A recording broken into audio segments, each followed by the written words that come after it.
Hey everyone, welcome. When we talk about AI, all the glory goes to the massive GPUs and these super complex models, right? But what about the unsung hero, the thing that actually feeds those hungry GPUs? Yeah, I'm talking about storage. Today we're diving into this critical and honestly often overlooked world. Because if you get this wrong, your whole multi-million-dollar AI project just stops, dead in its tracks. So let's get into it. But first, we've got a quick disclaimer to cover. All right, just a quick but important heads up. This is Module 4 out of a 15-part tutorial all about picking a cloud provider for your AI work. Now, this is just an overview. It's based on a really detailed report from Virtualization Options LLC, and it's meant as general guidance. It doesn't come with any warranty, and it is definitely not legal or financial advice. So it's super important that you talk over any big moves with your own financial, technical, and legal pros. And just remember, what we're covering in these modules, it's really just a small piece of what's in the full research report. So let's kick things off with a number that just sets the scene. 100 gigabytes per second.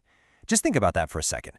That's the kind of insane speed your storage system has to maintain nonstop just to keep a big AI training job happy. If your storage can't deliver that, well, your super expensive GPUs are just sitting there twiddling their thumbs, waiting for data. That's not just a waste of time, that's literally money vanishing into thin air. And this really gets to the heart of the problem. There's this fundamental mismatch, you see? Traditional storage, it was designed for things like databases and web servers. Lots of small, predictable little transactions. But AI training? Whoa, it's a completely different beast. It's not a trickle, it's a fire hose of data, constantly blasting petabytes of information through the system for days, sometimes even weeks on end. And that right there is why your standard storage setups just break. They just weren't built for this.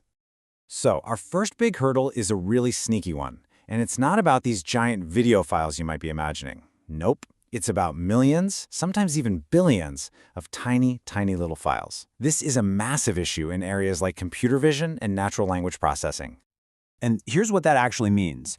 The small file problem is what happens when your system spends way more time looking up information about a file, its name, where it is, all that metadata, than it spends actually reading the data in the file. It's kind of like a librarian who has to run to the card catalog a million times, but only ever reads the first word of each book. It's a huge bottleneck. Okay, so how do we fix this thing? Well, the report lays out 3 really smart strategies. First, you consolidate your data sets.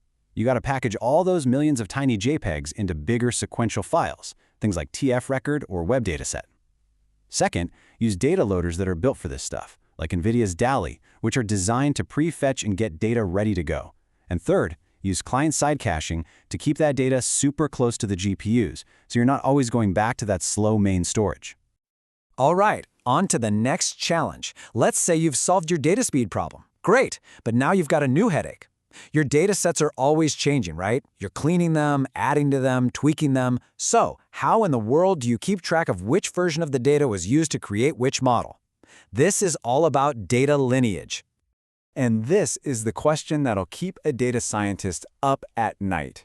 Seriously, if you can't answer this, you can't reproduce your results. If a model starts acting weird out in the real world, you have no way to trace it back to a possible issue with the data. Reproducibility isn't just a nice-to-have, it's absolutely fundamental to doing professional AI development. Now, the good news is the major cloud providers have tools for this. AWS has S3 versioning, Google Cloud has its own object versioning, and Azure has blob storage snapshots. These tools are super powerful, but, and this is a big but, they can get expensive, fast. I mean, if every version you save is a full copy of a dataset that's petabytes in size, your storage bill is going to go through the roof if you're not careful. This brings us to a classic trick for boosting performance: caching. AI training jobs are incredibly repetitive. Think about it. They read the exact same dataset over and over and over again for every single epoch. This makes them the perfect candidate for caching, which is just storing a copy of the data somewhere faster and closer to the action. And you've got a few different ways to do this. The absolute fastest is local NVMe storage. That's the blazing fast memory that's right there on the same machine as the GPU. For bigger jobs, you can use distributed caching systems like Alluxio, which basically create this speedy data layer between your computers and your main storage. Or you can just use the specialized cloud services like AWS FSx for Lustre, which is a file system literally built for this kind of high-speed work. And the impact of doing this is, well, it's not subtle. Just look at this. A good caching strategy can absolutely slash your training times. We're not talking a tiny little improvement here. This can be the difference between a training job taking 5 days or taking 3 days. That's a massive saving in both time and, of course, money. Let's move on to our last big challenge, resilience. Your model might need to train for 2 weeks straight on hundreds of GPUs. So what happens when a server just dies on day 9? Without a plan, you lose all that progress. That's where checkpointing comes in. It's basically your insurance policy. And to get a sense of the scale of this challenge, look at this number, 350 gigabytes. That's about how big a single checkpoint is for a huge 175 billion parameter model. So every few hours, your training has to pause everything and write this enormous chunk of data to storage. That process alone can become a brand new bottleneck if your storage can't keep up. And this quote from the report really says it all, doesn't it? Checkpointing is what stops a simple hardware failure or, the cloud providers yanking away a spot instance from becoming a total disaster where you lose days of work and money. It's completely non-negotiable for any serious, large-scale training. So you've got a bit of a trade-off to make. You can write your checkpoints to a super high-speed file system. It's incredibly fast, but it's going to cost you a premium.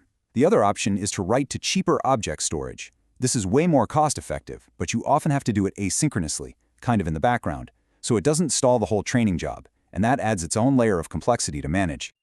Okay, let's wrap this all up with the key takeaways. First and most important, start thinking of storage as an accelerator for your AI work, not just some boring place to dump files.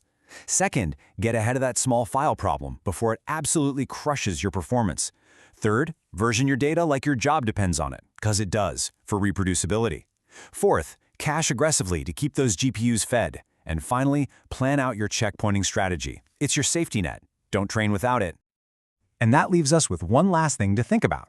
I want you to take a good, hard look at your own infrastructure and ask yourself this one question. Is your storage actually accelerating your AI goals, or is it the silent bottleneck that's holding you back from what's possible?